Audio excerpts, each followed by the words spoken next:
Ontem, o ex-presidente José Sarney, de 93 anos, foi internado no Maranhão após sofrer uma queda em casa.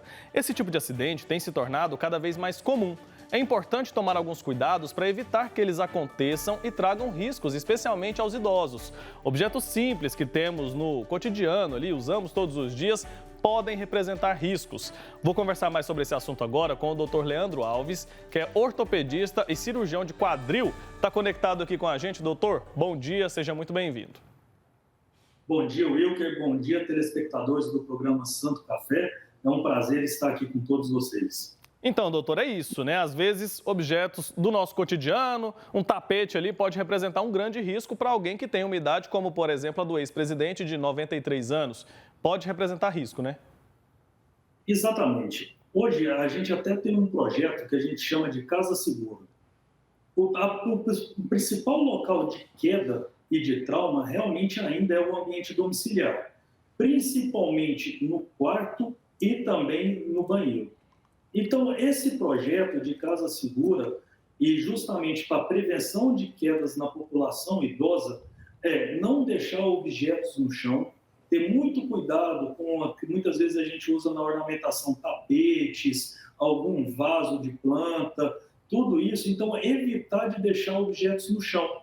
Outro cuidado que tem que ter, porque hoje a gente sabe que muitos avós cuidam dos seus netos, aí tem brinquedos na casa, espalhados pela casa. Então, muito cuidado em deixar esses objetos no chão, tomar cuidado em ter o piso antiderrapante, e como eu disse anteriormente, o local que mais acontece o acidente, como é no quarto e também no banheiro, ter um cuidado que toda vez ao dormir, o ideal é o idoso ele deixar alguma luz ou do banheiro ou do quarto ligada. Porque se ele tiver que acordar durante a madrugada para beber uma água, para ter que ir no banheiro, ele ter uma iluminação adequada e não tropeçar. Outro cuidado que tem que ter no banheiro é a gente sempre deixar corrimão perto do chuveiro e também perto do vaso sanitário. Cuidado também com a utilização de piso antiderrapante. A gente recomenda sempre nos banheiros o piso antiderrapante com uma prevenção de queda. E se não tiver como ter esse piso antiderrapante, aquele tapete de borracha que a gente coloca debaixo do chuveiro, ele também ajuda na prevenção de quedas. Outro cuidado em relação a essa parte física, né, da casa, a presença disso daí, é que hoje a gente também, quando tem degrau na casa, o ideal, se tiver escada, degrau, ter um corrimão para poder ter um apoio e, além disso, aquelas fitinhas pretas no degrau que são antiderrapante e ajudam a prevenção na queda. Esses daí são os fatores em relação ao ambiente. Ter sempre esse cuidado, bem iluminado. E aqui em Goiânia a gente tem muito delimitado período de seca e período de chuva. Então, na época de chuva também, quem mora em casa, deixar o quintal sempre seco e não encerar também, esse cuidado de não encerar o piso, o chão da casa para não ficar mais escorregadio. Tomar muito cuidado com aquele lodo que se forma, né? Já que o senhor mencionou a questão das chuvas aí, aquilo ali escorrega muito, pode ser muito prejudicial para o idoso que já tem ali uma dificuldade de locomoção. Agora, doutor, se o idoso se machuca, geralmente, né, quando o idoso se machuca após uma queda, ainda falando sobre queda, geralmente quais são os problemas, as fraturas que ele sofre? O paciente idoso, e principalmente pacientes do sexo feminino, eles desenvolvem pode desenvolver osteopenia ou osteoporose, que é uma fragilidade óssea, é uma perda da qualidade óssea. Até para mostrar aqui para vocês, para ficar até uma coisa mais prática, aqui é a representação de uma vértebra com uma qualidade óssea boa, uma densidade óssea boa, e aqui é uma vértebra com osteoporose, que a gente observa aqui que ela não tem essa qualidade óssea. É como se ela tivesse esses vacúolos no osso. Então, ele fica menos resistente ao trauma, ao impacto. Quais são os locais que geralmente o paciente pode fraturar e tem que ter cuidado? As fraturas acontecem principalmente no rádio distal, que é o punho, porque na hora da queda do apoio, e também pode ter fraturas vertebrais, fraturas do húmero proximal, que é essa região do ombro, e as mais graves e as que mais preocupam são as fraturas do quadril. As fraturas do quadril, elas são graves porque elas é um osso que apresenta um grande sangramento, mesmo um sangramento interno, local, e pode trazer repercussões ao paciente idoso. Então, por isso que a gente fica tão preocupado em prevenir esse tipo de queda. O paciente, quando ele sofre uma queda no ambiente domiciliar, e principalmente essa fratura do quadril, o que tem que fazer? Esse paciente tem que ser levado o mais rápido possível a um pronto-socorro ortopédico. Para quê? Para que se possa fazer o tratamento adequado, a estabilização da fratura o mais rápido possível, para o paciente se recuperar adequadamente, reabilitar precocemente e voltar às suas atividades antes. Mas o mais importante, como a gente disse, é a prevenção. O paciente idoso, ele tem uma alta prevalência de osteoporose. E a osteoporose, ela é uma doença silenciosa que não causa sintomas. O primeiro sintoma da osteoporose pode ser a fratura após uma queda. Então, a gente recomenda hoje que pacientes acima de 60 anos de idade façam uma triagem para a gente poder fazer o diagnóstico e fazer o tratamento adequado. Além dessa pesquisa da osteoporose, se o paciente velho deve ser tratado, a gente sabe que quem trata a osteoporose diminui o risco de fraturas, desde essas mais simples como fraturas mais graves, e também a gente recomenda hábitos de vida saudável. A melhor forma de prevenir queda, pensando na saúde do paciente idoso, é que ele tem que se manter ativo. O paciente idoso, ele deve fazer atividade de fortalecimento muscular, então a gente recomenda que ele faça suas caminhadas, faça uma musculação, porque a musculação leva ao fortalecimento não só do músculo, mas também do osso, e também melhora os reflexos do paciente. O que seria melhorar o reflexo? É ele ter um mecanismo de defesa mais adequado quando perde o equilíbrio ou então quando ele tem uma queda. Então, essa questão do exercício físico é fundamental para prevenir e também para evitar danos graves caso um acidente chegue a acontecer, né, doutor? Quero reforçar a questão que o senhor mencionou da prevenção, que é essencial a gente reforçar bastante isso, porque uma queda, ela é, sim, uma divisora de águas na vida de um idoso, né, doutor? Sim, e aí a gente vai trabalhar com dados estatísticos. Muitas vezes, quando a gente fala em estatística, acaba dando uma sensação de ser um pouco alarmista. Mas a nossa preocupação em relação ao paciente idoso que sofre uma queda, e aí são números que não são muito bons, hoje, a gente vai usar até dado americano, existe uma incidência de 280 mil fraturas de quadril por ano. Se a gente for jogar isso no Brasil, a gente tem uma estimativa de 150 mil fraturas de quadril por ano. E são fraturas graves, porque ela exige um tratamento complexo. O paciente idoso ele tem outros problemas de saúde, por exemplo, uma alta associação com hipertensão, diabetes, doenças cardiológicas, que dificultam o tratamento mais precoce e adequado. E o que preocupa a gente é que a fratura do fêmur proximal, que é a fratura do quadril, quando a gente fala em quadril, essa aqui é a representação do nosso quadril, a bacia, e essa região aqui, que é o fêmur proximal, que pode fraturar tanto nessa região, que é o colo, ou nessa região aqui, que é a região trocantérica do fêmur, que são regiões do quadril.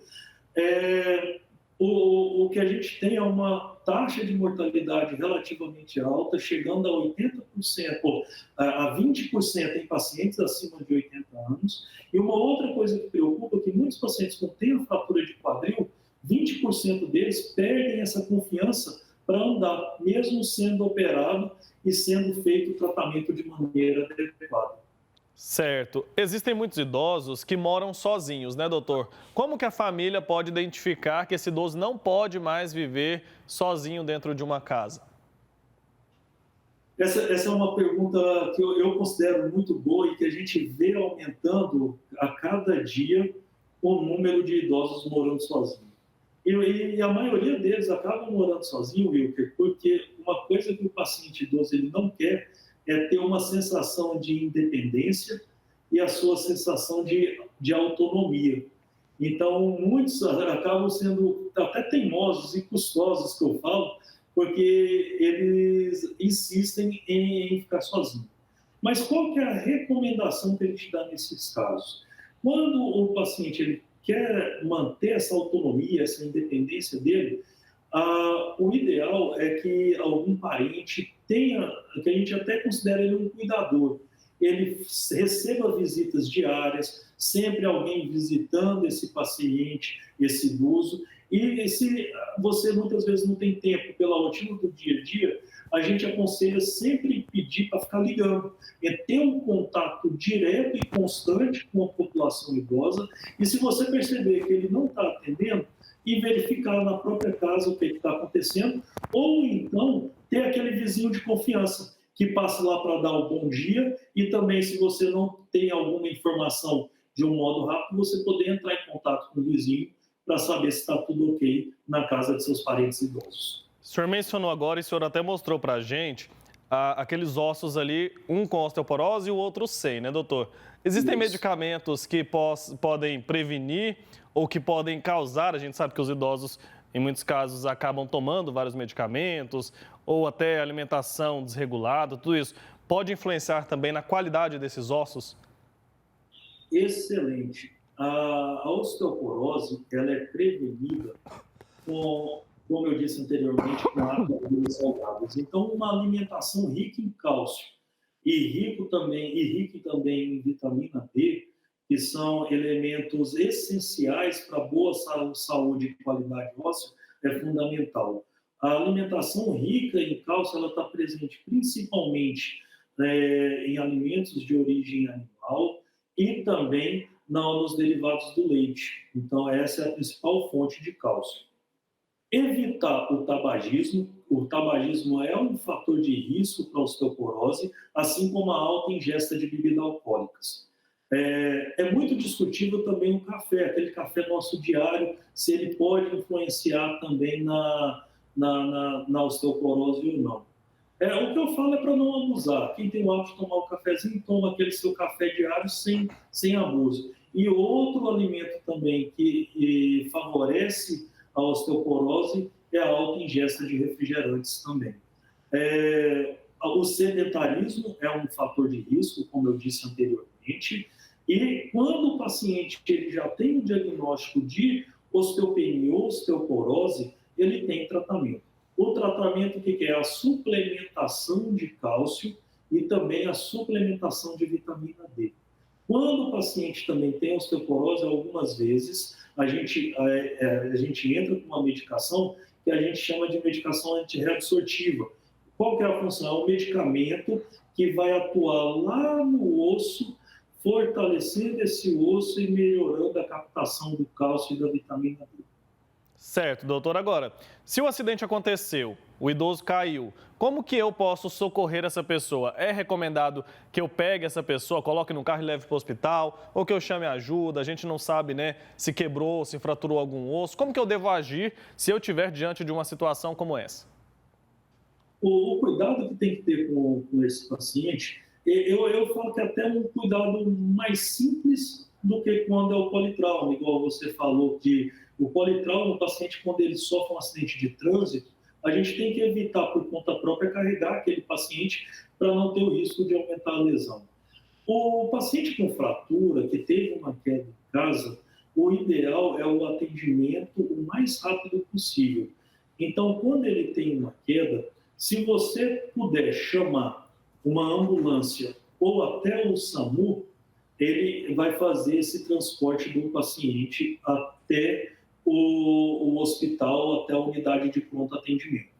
Porém, se você tem capacidade, você consegue pegar esse paciente e colocar ele no carro para levar de uma forma mais célere, mais rápida ao pronto atendimento, no caso do paciente idoso com a fratura de quadril, não tem problema. Pode continuar, doutor. Não, o cuidado que tem que ter é porque geralmente dói, a fratura em si ela é muito dolorosa, ela dói muito para o paciente. Então, o cuidado que tem que ter, se você não conseguiu ter esse acesso à ambulância, pode levar, mas a gente até recomenda dar um remédio, um analgésico em casa antes de levar para controlar um pouco mais a dor. E esses remédios de dor comum que a gente tem, os analgésicos, em casa, pode dar para o paciente que vai trazer um alívio da dor e vai conseguir levar para o pronto atendimento. Tá feito então o alerta, doutor. Muito obrigado, viu, pelo seu tempo aqui com a gente, por ter trazido tanta informação importante acerca de um tema muito importante que a gente precisa tratar sempre. Vamos cuidar ali da nossa casa, né? Garantir a segurança dos idosos para evitar qualquer acidente. Doutor, obrigado, viu? Até a próxima. Eu que agradeço a oportunidade e eu queria só falar que a função nossa de médico não é só tratar a doença. Orientar a população, que o programa Santo Café faz muito bem, é fundamental para a gente trazer melhora de qualidade de vida para os pacientes. Muito obrigado. Com certeza a gente está aqui para isso. Doutor, abraço. Tchau, tchau. Valeu, obrigado.